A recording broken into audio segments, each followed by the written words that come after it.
ఏపీలో CM Jagan చేపట్టబోయే bus యాత్రపై TDP రాష్ట్ర అధికార ప్రతినిధి ఆనం వెంకటరమణారెడ్డి హాట్ కామెంట్స్ చేశారు. బస్సు యాత్ర పేరుతో 5 ఏళ్లలో మొదటిసారి ప్రజల్లోకి వస్తున్న హాఫ్ టికెట్ జగన్ ని స్వాగతిస్తున్నామని అన్నారు.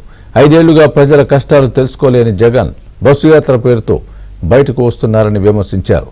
జగన్ కు థ్రెట్ ఉందని చెప్పిన డీజీపీ ఇప్పుడు బస్సు యాత్రకు ఎలా అనుమతిస్తారని ప్రశ్నించారు. గత 5 ఏళ్లుగా ఏ రోజు కూడా జనాల్లో తిరగని ఈరోజు ఎలక్షన్స్ రాగానే బస్సు యాత్ర గుర్తొచ్చింది. ప్రజల్లోకి వస్తున్న జగన్మోహన్ రెడ్డికి సుస్వాగతం, స్వాగతం, సుస్వాగతం. మాకు కొన్ని అనుమానాలు ఉన్నాయి. మీకు అందరికీ తెలుసు ఏమని 3 నెలల ముందర డీజీపీ గారు ఒక స్టేట్మెంట్ ఇచ్చారు.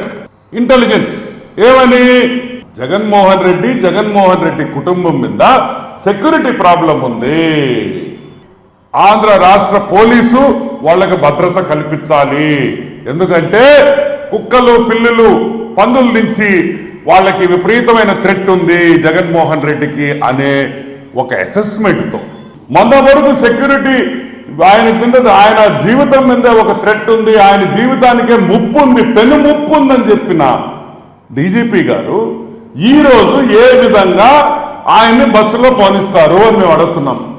ఏమి ఇప్పుడు థ్రెట్ లేదా అని అడుగుతున్నాం. థ్రెట్ ఉందా లేదా? లేదు. పోలీస్ వర్గాలు, ఇంటెలిజెన్స్ డిపార్ట్మెంట్, డీజీపీ వాళ్ళు అబద్ధాలు చెప్పారా? ఎందుకు చెప్పాల్సి వచ్చింది?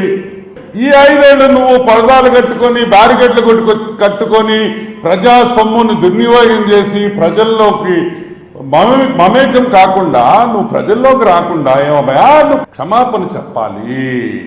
నేను అబద్ధాలు చెప్పాను, నేను రాలేదు, రాను.